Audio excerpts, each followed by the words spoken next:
કેમ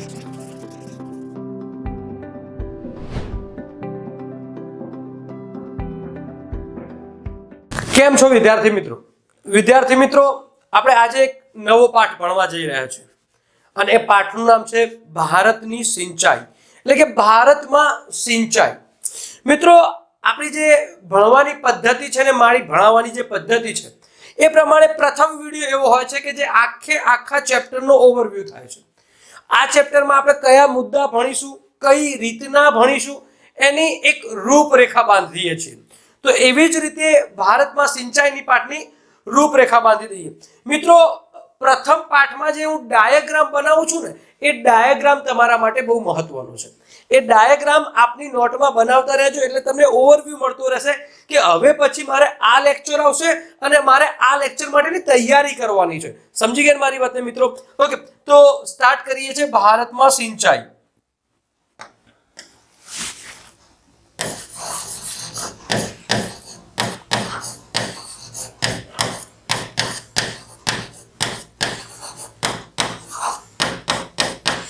તો મિત્રો, આ પાઠને આપણે એ રીતના ભણીશું.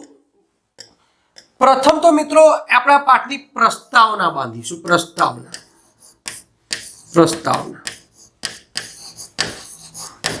એટલે કે આપણી ભાષામાં રૂપરેખા, ઇન્ટ્રોડક્શન આ પાઠનું લઈશું, બરાબર ને? પછી મિત્રો આપણે એ ભણીશું કે સિંચાઈ એટલે શું. સિંચાઈ એટલે શું?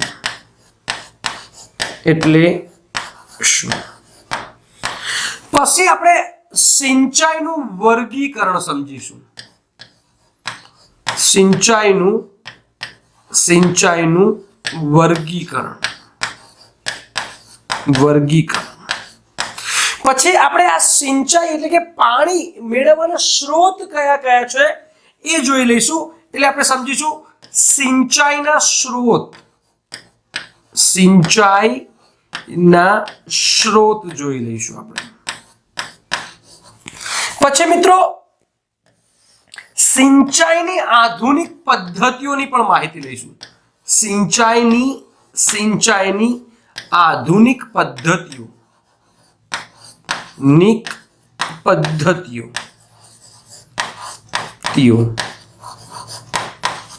પછી આપણે રાષ્ટ્રીય જળ નીતિની ચર્ચા કરીશું. રાષ્ટ્રીય જળ નીતિની આપણે ચર્ચા કરીશું. પછી મિત્રો આપણે સૌની પરિયોજના સમજીશું. સૌની પરિયોજના અને લાસ્ટ બહુહેતુક યોજનાઓ સમજીશું. બહુહેતુક પરિયોજનાઓ.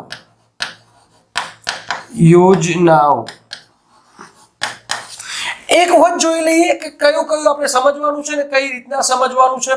તો મિત્રો આ પાઠની આપણે ઓવરવ્યૂ છે.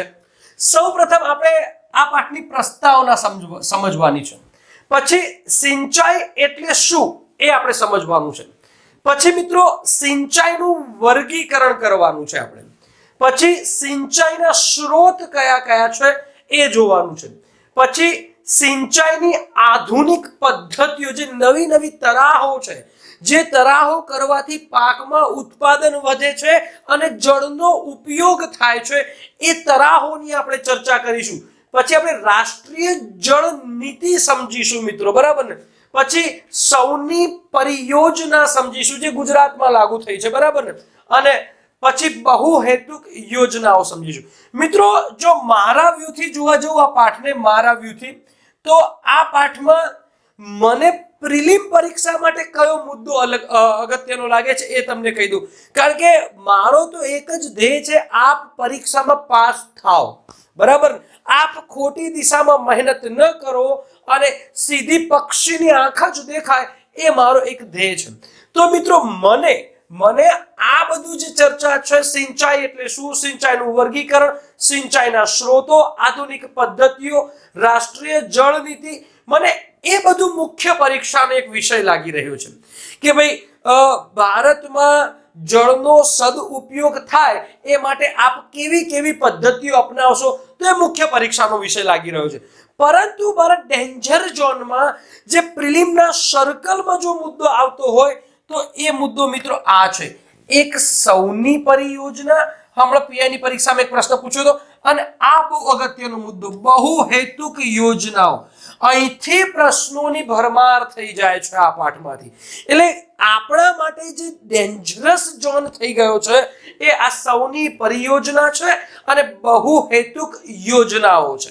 મિત્રો તો એ જોઈ લઈએ આવા સબ ટોપિકો કયા કયા આવશે. આ જે મુદ્દાઓ છે એમાં અલગ અલગ ટોપિકો કયા, સબ ટોપિકો કયા સમજવાના છે એ જોઈ લઈશું. તો મિત્રો પ્રસ્તાવનામાં તો કોઈ એવો ટોપિક નહીં આવે, આપણે સમજી લેવાનું છે પ્રસ્તાવના. પછી સિંચાઈ એટલે શું એ પણ સમજી લેવાનું છે. પરંતુ અહીંયા ટોપિક મને દેખાઈ આવે છે કે અહીંયા એક સબ ટોપિક આવશે અને એ છે સિંચાઈનું વર્ગીકરણ. તો મિત્રો સિંચાઈના વર્ગીકરણને 3 ભાગમાં વહેંચેલ છે અને એ ભાગ છે બૃહદ સિંચાઈ પરિયોજના, બૃહદ સિંચાઈ પરિયોજના, મધ્ય સિંચાઈ પરિયોજના, મધ્ય સિંચાઈ પરિયોજના અને લઘુ સિંચાઈ પરિયોજના, લઘુ સિંચાઈ પરિયોજના. ઓકે, આમાં આટલું મને લાગ્યું. હવે સિંચાઈના સ્ત્રોતો કયા છે જેનાથી આપણને જળ મળે છે, એ સ્ત્રોત કયા છે તો એ સ્ત્રોત સમજી લઈએ. મિત્રો ડાયાગ્રામ બનાવતા જજો, આપ મારી સાથે નોટ બનાવતા જજો. યાદ રાખજો અહીંયા આપણે મુખ્ય પરીક્ષા લેવલનું પણ મથીએ છીએ. મિત્રો આપણો છેલ્લામાં છેલ્લો ગોલ છે નોકરીમાં બેસવું. અને તમે જાણતા જ હશો કે ક્લાસ 1 માં મુખ્ય પરીક્ષા પણ હોય છે ને ઇન્ટરવ્યુ પણ હોય છે, એટલે એ લેવલની તૈયારીઓ થઈ રહી છે, બરાબર ને મિત્રો? ઓકે, હવે સિંચાઈના સ્ત્રોત જોઈએ તો પ્રથમ તબક્કે સિંચાઈના 2 સ્ત્રોત આપણને મળે છે. કયા? તો આપણાને એટલે કે જળના જે સ્ત્રોત છે, જળ ક્યાંથી મળે તો એક તો ધરાતલીય એટલે જમીન ઉપર, ધરાતલીય તલીય, એને ભૂપૃષ્ઠ પણ કહેવાય, ભૂપૃષ્ઠ જળ સ્ત્રોત. અને એક છે ભૂગર્ભ જળ સ્ત્રોત, ભૂગર્ભ જળ સ્ત્રોત. હવે ફરીથી પાછો પ્રશ્ન એ આપણા માટે ઉભો થયો, સાહેબ ધરાતલીયમાં કયા કયા આવે અને ભૂગર્ભમાં જ કયા કયા આવે? તો મિત્રો આપણે એ પણ સમજી લઈએ. ધરાતલીય જળ સ્ત્રોતને ફરીથી આપણે મિત્રો 2 ડિવાઇડમાં વહેંચી કાઢીએ છીએ.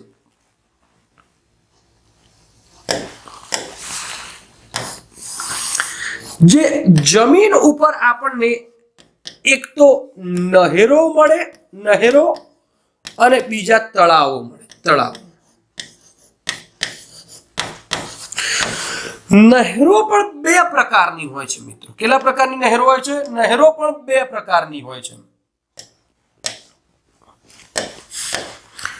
એક છે પૂરની નહેરો,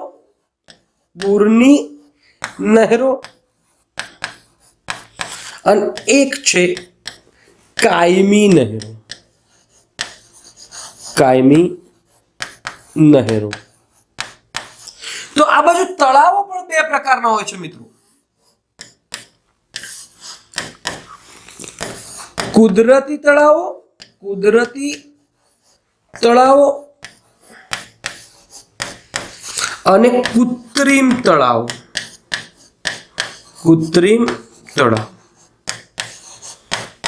તો આ સ્ત્રોત છે. આપણને આટલું જાણવા મળ્યું કે જળના સ્ત્રોત તરીકે આપણને એક ધરાતલી એટલે કે ભૂપૃષ્ઠ જળ સ્ત્રોત મળશે અને ભૂગર્ભ જળ સ્ત્રોત મળશે. એમાં ધરાતલીય જળ સ્ત્રોતમાં નહેરો અને તળાવો આપણને જોવા મળશે. નહેરો 2 પ્રકારની હશે, પૂરની નહેરો અને કાયમી નહેરો. તળાવો પણ 2 પ્રકારના આપણી જોડે મળશે, એ હશે કુદરતી તળાવો અને કૃત્રિમ તળાવો. હવે મિત્રો ભૂગર્ભ જળ સ્ત્રોતમાં પણ આપણને 2 મળશે અને એ કયા તો જોઈ લઈએ ભૂગર્ભ જળ સ્ત્રોત. એક હશે કુવા અને એક છે બોરવેલ. આને મિત્રો ટ્યુબવેલ પણ કહે છે, ટ્યુબવેલ. ઓકે, તો આ ભૂગર્ભ જળ સ્ત્રોત છે જે કુવાઓ ખોદવામાં આવે છે, જે કુવાઓમાંથી પાણી લેવામાં આવે છે એને કહેવાય કુવાને. બીજું કે બોરવેલ, આપણે જે ગામના બોર આવતા પહેલા ખબર છે, નાનપણમાં આપણે ગામ રહેતા એટલે કે બોર બનાવે અને ત્યાંથી બોરથી પાણી ખેંચવામાં આવે, એક મોટી મોટરથી પાણી ખેંચવામાં આવે, એટલે બે સ્ત્રોત છે. હવે આપણે મૂળ મુદ્દામાં જતા રહીએ. હવે સિંચાઈની આધુનિક પદ્ધતિઓ મિત્રો, અહીંયા આ વિષય ચવાઈ ગયેલો છે. ટપક પદ્ધતિ, ફુવારા પદ્ધતિ, એ બધી આધુનિક પદ્ધતિઓ છે. એટલે કે મને અહીંયા કઈ એવું લાગતું નથી કે જે પ્રિલિમમાં એનો પ્રશ્ન બની શકે. છતાંય કઈ કઈ સિંચાઈની આધુનિક પદ્ધતિઓ છે એ જોઈ લઈએ. એક છે ટપક સિંચાઈ પદ્ધતિ, ટપક. પછી ફુવારા પદ્ધતિ, ફુવારા. પછી રેનગન પદ્ધતિ, રેનગન. પછી ફર્ટિગેશન પદ્ધતિ, ફર્ટિગેશન. પછી નાળી પદ્ધતિ, નાળી. પછી સીધી પદ્ધતિ, સીધીદાર. આપણે સીધીદાર ખેત કરીએ છીએ ને, જે પહાડી વિસ્તારોમાં સીધીદાર એટલે કે સીધી યુક્ત પદ્ધતિ. પછી ચક્રીય પદ્ધતિ, પછી કેન્દ્રિત ધરી પદ્ધતિ, કેન્દ્રિત ધરી પદ્ધતિ. મિત્રો આ બધામાં તો મારે તમને શું કરવાનું છે, એના ફોટા બતાવી દેવાના છે મારે તમને. પછી જો હું એની કથા કરવા બેહું ને તો હું ગાંડો કેવું તમને ગાંડા કરી રહ્યો છું. બસ અહીંયા ટપક પદ્ધતિનો એક ફોટો બતાવી દેવાનો એટલે ખેલ ખતમ થઈ જાય છે. ફુવારા પદ્ધતિ, રેનગન પદ્ધતિ, ફર્ટિગેશન પદ્ધતિ, આ બધી પદ્ધતિઓનો મારે તમને ફોટા જ બતાવવાના છે. બીજું આપોઆપ સમજી લો. અમુક વખત મિત્રો સાંકેતિક ભાષા ગજબનું કામ કરી જાય છે. કોઈ પક્ષ ચૂંટણી જીતે છે ત્યારે એ પક્ષનો ઉમેદવાર જો ઘોઘરા તાળીને બોલવા જાય કે હું જીત્યો, તો કદાચ બની શકે કે છેલ્લો માણસ ના સાંભળે, પણ માત્ર ને માત્ર સાંકેતિક કરી દે, આઈ એમ વિન ફોર વિક્ટરી, બસ હું જીતી ગયો છું, બસ. એટલે ક્યારેક મિત્રો પિક્ચર જે કામ કરી રહ્યું છે, જે એ કામ મિત્રો ક્યારેક હું વર્ણવી ન શકું. એટલે અહીંયા મારે તમને ફોટાઓ બતાવી દેવાના છે. હવે રાષ્ટ્રીય જળ નીતિને આપણે વિશેષ સમજવી પડશે. સૌની પરિયોજનાને પણ મિત્રો દિલથી સમજવી પડશે. અને બહુહેતુક યોજનાઓ મિત્રો અહીંયા આપણો, મને એવું લાગે છે કે આ પાઠનો જો પરીક્ષામાં હાર્દ હોય તો એ આ છે, હાર્દ. હવે કેટલી યોજનાઓ આપણે સમજવાની છે એ જોઈ લઈએ. લખતા રહેજો મિત્રો મારી સાથે, કારણ કે અગત્યની યોજનાઓ છે અને એ યોજનાઓ જોડકામાં પૂછે છે, ક્યાં તો એમાંથી ફેક્ચ્યુઅલ ડેટા પૂછે છે, બરાબર ને. એટલે કે આટલી યોજનાઓ આપણે ભણવાની છે. કેટલી યોજનાઓ? તો બહુહેતુક યોજનાઓમાં સમજતા રહેજો. એક આપણે બહુહેતુક યોજનામાં મિત્રો, આ યોજનાઓમાં હું શું કરે, ભલે 10-15 મિનિટનો જ એક વિડીયો થાય, અને ભલે ને 5 થી 10 મિનિટનો જ વિડીયો થાય, પરંતુ પર્ટિક્યુલર યોજના માટે હું પર્ટિક્યુલર વિડીયો મૂકીશ. કેમ આવું કરવાનું? કારણ કે હું તમારું અને મારું બંનેનું પણ ઉદાહરણ આપું. જો હું 5-6 યોજના ચલાવું છું તો ક્યારેક એક યોજનાને માહિતી બીજી યોજનામાં જવાના સંભવ રહેલા મને જણાય છે. અને આપ જ્યારે તૈયારી કરો છો ત્યારે પણ એ થવાની સંભાવના મને જણાય છે, કારણ કે એ મેં ફીલ કરેલું છે. એટલા માટે આ બધી પરિયોજનાઓમાં કદાચ કોઈ એક જ નદી ઉપર બનેલી હશે તો એ બંને પરિયોજનાને સાથે લઈ લઈશ, બરાબર. પરંતુ હું એવો ટ્રાય કરીશ કે એક પરિયોજનાનો ડેટા બીજી પરિયોજનામાં ના જતો રહે અને આપને નુકસાન ના થાય. ઓકે, કઈ કઈ પરિયોજના સમજવાની છે જોઈ લઈએ, બરાબર. તો એક ભાખડા નાંગલ પરિયોજના, સ્બાંધ પરિયોજના સમજવાની છે. દામોદર ઘાટી પરિયોજના સમજવાની છે. કોસી પરિયોજના સમજવાની છે. હીરાકુંડ પરિયોજના, આ બધી નામ ચિહ્ન પરિયોજનાઓ છે, બરાબર ને. હીરાકુંડ પરિયોજના સમજવાની છે આપણે. પછી મયુરાક્ષી પરિયોજના સમજવાની છે. પછી રિહંદ પરિયોજના સમજવાની છે, રિહંદ. પછી ચંબલ પરિયોજના સમજવાની છે, પછી વ્યાસ પરિયોજના સમજવાની છે. કઈ પરિયોજના? વ્યાસ પરિયોજના. પછી ટિહરી પરિયોજના સમજવાની છે જે ભાગીરથી નદી ઉપર છે. નાગા અર્જુન સાગર પરિયોજના સમજવાની છે આપણે. પંચેશ્વર બહુઉદ્દેશ્ય પરિયોજના સમજવાની છે આપણે. બુનાખા પરિયોજના સમજવાની છે. બુનાખા પરિયોજના. મુલ્લા પેરિયાર બાંધ પરિયોજના આપણે સમજવાની છે. પછી પરમ્બિકુલમ અલિયાર પરિયોજના સમજવાની છે. પરમ્બિકુલમ અલિયાર પરિયોજના. પછી નર્મદા ઘાટી પરિયોજના સમજવાની છે. પછી સરદાર સરોવર પરિયોજના સમજવાની છે. પછી કાકરા પાર પરિયોજના આપણે સમજવાની છે. પછી કિશન ગંગા પરિયોજના આપણે સમજવાની છે. કિશન ગંગા આ મિત્રો લખતા જજો, કામ આવશે, બરાબર ને? ઓકે. બાગલીહાર પરિયોજના આપણે સમજવાની છે. કઈ પરિયોજના? બાગલીહાર. ઉકાઈ પરિયોજના સમજવાની છે. ઉકાઈ પરિયોજના. પછી નિમ્બો બાજગો પરિયોજના આપણે સમજવાની છે. ઉરી ટુ વીજળી ઘર પરિયોજના આપણે સમજવાની છે. નાથપા ઝાકરી પરિયોજના સમજવાની છે આપણે. દુલહસ્તી પરિયોજના સમજવાની છે. ચુટક પરિયોજના સમજવાની છે. ચુટક. કેન બેતવા લિંક પરિયોજના. મિત્રો આ મુદ્દો મેં તમને નદીમાં ચલાવી દીધો છે. નદી જોડો પરિયોજનામાં મેં ચલાવી દીધો છે. છતાંય હું એક નાનો ઓવરવ્યુ આપી દઈશ, કારણ કે એ ચર્ચાનો વિષય હમણાં પણ ચડ્યો છે કરંટ અફેર્સમાં. છતાંય પણ મિત્રો એ નદી પરિયોજનામાં, નદી જોડો પરિયોજનામાં મેં સવિસ્તાર ચલાવી દીધું છે. એટલે ન ચલાવું તો પણ ચાલશે, બરાબર ને? અને એક બીજો કરંટ અફેર્સનો મુદ્દો મારા ધ્યાનમાં આવેલો છે. કરંટ અફેર્સ તો ના કહેવાય, પણ એક નવો તથ્ય મારા ધ્યાનમાં આવેલો છે. મિત્રો એક પરિયોજના ચાલે છે નદીઓને જોડવાની પરિયોજના, પણ ભારત સરકારે એવી પણ પરિયોજના કરી છે કે નદી અને સરોવરને જોડવાની પરિયોજના. તો દેશની પ્રથમ, યાદ રાખજો, દેશની પ્રથમ નદી સરોવર જોડાણ પરિયોજના એ પણ આપણે સમજી લેવાની છે. તો મિત્રો આપણે હવે મેન મુદ્દામાં જતા રહીએ કે શું સમજવાનું છે. હવે આ આપણો મેન મુદ્દો. તો મિત્રો અત્યારે આપણે સ્ટાર્ટ કરીએ છીએ પ્રસ્તાવના અને સિંચાઈ એટલે શું અને સિંચાઈનું વર્ગીકરણ. આટલા મુદ્દા તો અત્યારે સમજી જ લેવા છે આપણે, બરાબર ને? સમય બગાડવો નથી. તો પ્રસ્તાવના શું કહે છે? પ્રસ્તાવના જોઈ લઈએ. પ્રસ્તાવના.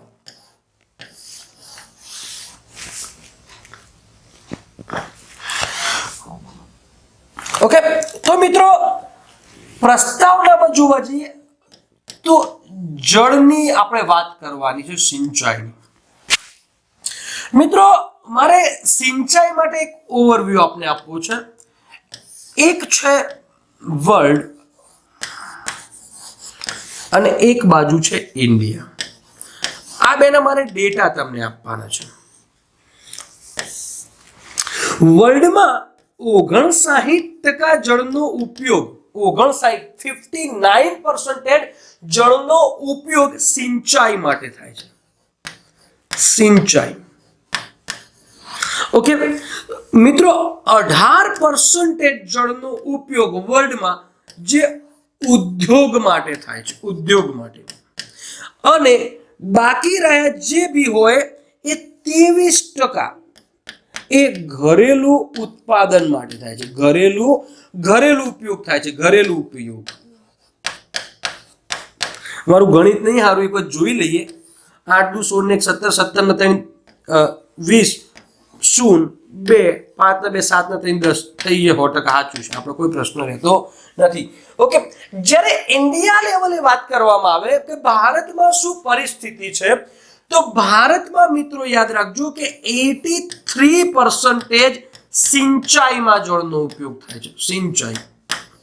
હવે અહીંયા શું છે કે વિશ્વના જે દેશો છે, વિશ્વ છે, એ જળનો ઓછો ઉપયોગ સિંચાઈ એટલે બચાવી રહ્યું છે જળને.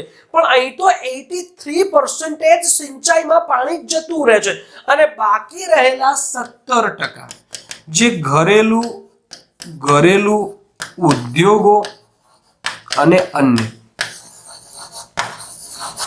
ઓકે મિત્રો, એક બીજો તથ્ય જોવા જઈએ તો વિશ્વમાં પ્રતિ વર્ષ 2000 થી 2555 ઘન કિલોલીટર પાણીનો ઉપયોગ સિંચાઈ માટે થાય છે.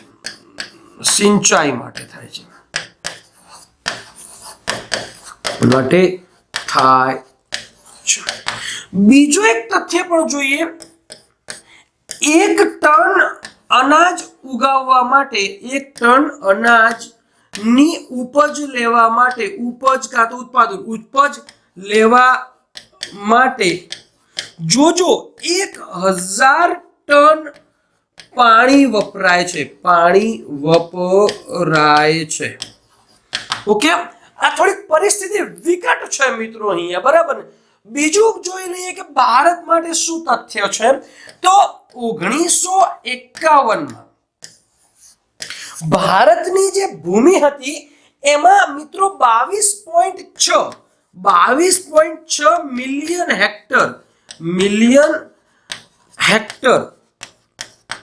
હેક્ટર ભૂમિ ઉપર સિંચાઈ થતું હતું. 22.6 મિલિયન હેક્ટર ભૂમિ પર સિંચાઈ થતું હતું મિત્રો. એ 1951 ની વાત છે, પરંતુ અત્યારે તો એ વધી ગયું છે, ઘણું વધી ગયું છે, બરાબર ને મિત્રો.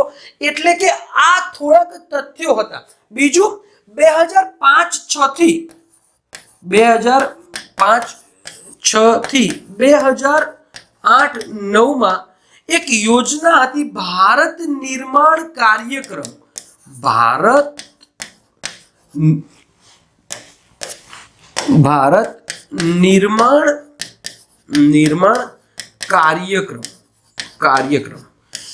એમાં મિત્રો જળ એટલે કે પાણીને મુખ્ય ઘટક તરીકે લેવામાં આવે. સમજી કે ભાઈ જરૂરિયાત છે, ઘટક તરીકે લીધેલ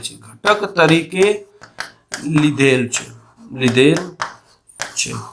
તો મિત્રો આ હતી આપણી પરિસ્થિતિ કે ભાઈ ભારતમાં શું પરિસ્થિતિ છે.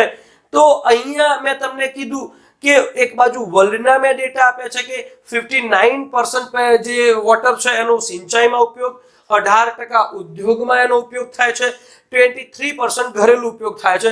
જ્યારે ઇન્ડિયાની વાત કરવામાં આવે તો 83% સિંચાઈમાં ઉપયોગ થાય છે અને 17% ઘરેલું ઉદ્યોગ અને અન્યમાં ઉદ્યોગ. આ થોડા તથ્યવાળા છે જે ક્યારેય પરીક્ષા પૂછાશે ને, યા તો ક્યારેક તમે ફેકલ્ટી બનો તો કોઈકને કહેતા ફાવો, બરાબર ને. ઓકે, ચલો આગળ વધી લઈએ છીએ. હવે આપણે સિંચાઈ એટલે શું એ જોઈ લઈએ મિત્રો. સિંચાઈ એટલે શું કે એક ખેતર છે, એ ખેતરમાં તમારે પાક લેવો છે.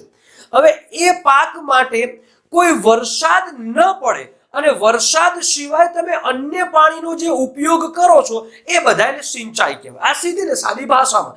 હવે સિંચાઈની જો પરિભાષા જોઈએ તો ભારતની પરિસ્થિતિ થોડીક અલગ છે મિત્રો. અહીંયા હવે હું જે સમજાવું છું એ સીધો પાઠ લિંક થાય છે ભારતનું ભૂપૃષ્ઠ પાઠ નંબર 2. ભારતના ભૂપૃષ્ઠને સમજતા આપણને એ જાણવા મળ્યું છે કે ઉત્તર ભારત અને દક્ષિણ ભારતમાં થોડીક વૈવિધ્યતા છે.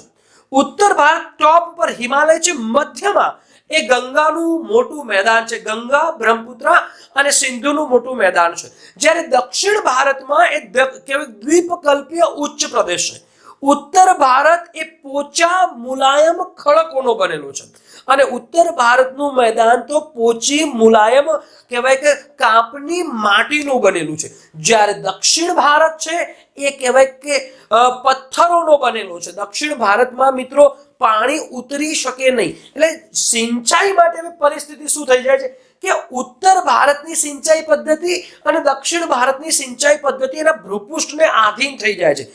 ઉત્તર ભારતમાં મિત્રો કોઈ કૂવાને ખોદવો હોય તો ઇટ્સ ઈઝી બની જાય છે, કારણ કે જે માટી છે પોચી છે, મુલાયમ છે, એ ખડકો એ પોચા છે, રવેદાર રેતદાર પડખાઉ ખડકો છે, બરાબર ને? ઓકે, પરંતુ અહીંયા દક્ષિણ ભારતમાં તો બહુ લાવા યુક્ત ખડકો છે, બેસાલ્ટના ખડકો છે, બરાબર ને?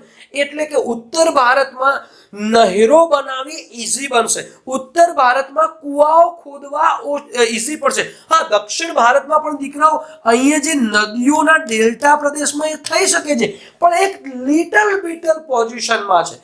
એ રીતના ઉત્તર ભારતની પરિસ્થિતિ આ છે. બીજું, ઉત્તર ભારતમાં કુવાઓમાં પાણીનું સ્તર વધુ ઊંચાઈ પર મળી આવશે, એટલે કે મિત્રો ફાયદો થશે. કેમ ઊંચાઈ પર મળી આવશે? કારણ કે ચોમાસા દરમિયાન એ પોચા ખડકો, એ મુલાયમ માટી, એ કાંપની માટીમાં એ પાણી નીચે ઉતર્યું છે, એટલા માટે એનું ભૂગર્ભ સ્તર ઊંચું છે, એટલા માટે. તો મિત્રો દક્ષિણ ભારતમાં તળાવોથી વધુ ખેતી થશે. કેવી? તળાવ.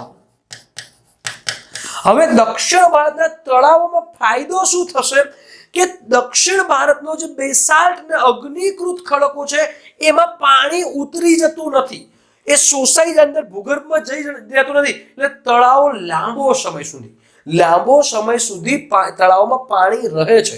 પરંતુ ઉત્તર ભારતના તળાવોમાં પાણી તરત ઉતરી જાય છે, એમાં નહેરો બનાવવી પડે, એમાં કુવાઓ બનાવવી પડે. એટલે મિત્રો તમારો લોજિક લગાવજો. જે મોટી મોટી પરિયોજનાઓ છે, મોટી ભારત સરકારની પરિયોજના, એ ઉત્તર ભારતમાં, ખાસ તો ઉત્તર પશ્ચિમ ભારતમાં તમને જોવા મળશે, મોટી. અને તળાવોની વાત કરવામાં આવે તો એ મિત્રો કઈ જગ્યા છે? દક્ષિણ ભારતમાં. તમને તમિલનાડુમાં સૌથી વધુ તળાવો છે, તમિલનાડુ રાજ્ય તળાવોથી સૌથી વધુ ખેતી કરે છે. તમિલનાડુમાં મિત્રો તિરુચિરાપલ્લી નામનો જિલ્લો છે, ત્યાં સૌથી વધુ તળાવો આવેલા છે. ઓકે, તો તળાવો ઇઝ ઈઝી છે, નીચેથી મળશે અને ઉપર મિત્રો તમને મળશે. ઓકે, તો બી જોઈ લઈએ મિત્રો. આ સિંચાઈની વાત કરવામાં આવે, એક આંકડો જરા જોઈ લેજો. સિંચાઈની વાત કરવામાં આવે, સિંચાઈ એટલે તો શું શીખી જાય તમે? વરસાદના પાણી સિવાય જે પાણીનો ઉપયોગ કરીને પાક લેવામાં આવે એને સિંચાઈ કહેવાય. તો મિત્રો યાદ રાખજો કે 45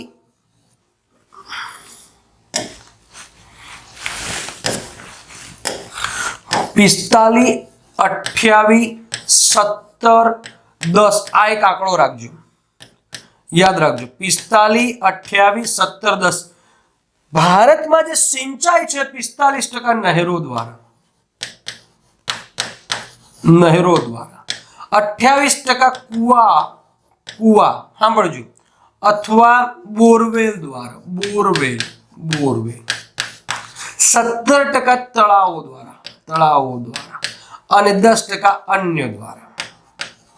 આ થોડોક એક આંકડો કદાચ ક્યાંક પિક્ચરમાં આવી જાય. પિક્ચરમાં એટલે કેવું ક્રમમાં ગોઠવો એવું કદાચ પૂછે જીપીએસસી, નહીં પર્સન્ટેજમાં ના જાય, કારણ કે આ બદલાતા રહે છે, સમજી ગયા? પરંતુ ક્રમમાં ગોઠવો એ કદાચ સરકાર પૂછે કે નીચેનામાંથી જે આપી છે સિંચાઈની પદ્ધતિઓ એને સિંચિત ક્ષેત્રના ક્રમમાં ગોઠવો. તો સૌથી વધુ સિંચાઈ નહેરો દ્વારા થાય છે, પછી મિત્રો કુવાઓ અને બોરવેલ દ્વારા થાય છે, પછી મિત્રો તળાવો દ્વારા થાય છે, અન્ય પછી આવે છે. એટલે મને ટકાવારીમાં આમાં કોઈ ગોખવાની વસ્તુ લાગતી નથી, પણ એનો ક્રમ જરા ગોખી લેજો.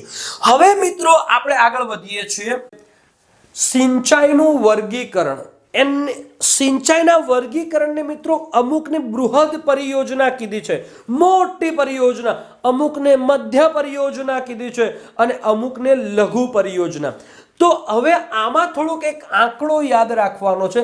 બૃહદ પરિયોજનામાં 10,000 હેક્ટર કરતા વધુ જે પરિયોજનાથી, સમજજો, જે પરિયોજનાથી, જે સિંચાઈ યોજનાથી 10,000 હેક્ટર કરતા વધુ જમીનને સિંચિત કરવામાં આવે છે, એ સિંચાઈને બૃહદ સિંચાઈ પરિયોજના કહેવાય છે, બૃહદ સિંચાઈ કહેવામાં આવે છે. જ્યારે હવે મધ્યમમાં મિત્રો યાદ રાખજો, મધ્યમ આંકડો 2,000 થી લઈ અને 10,000. હવે હું બોલતો નથી, બરાબર, પ્રતિ હેક્ટર સિંચિત, અને અહીંયા 2,000 થી ઓછું, 2,000 થી ઓછું.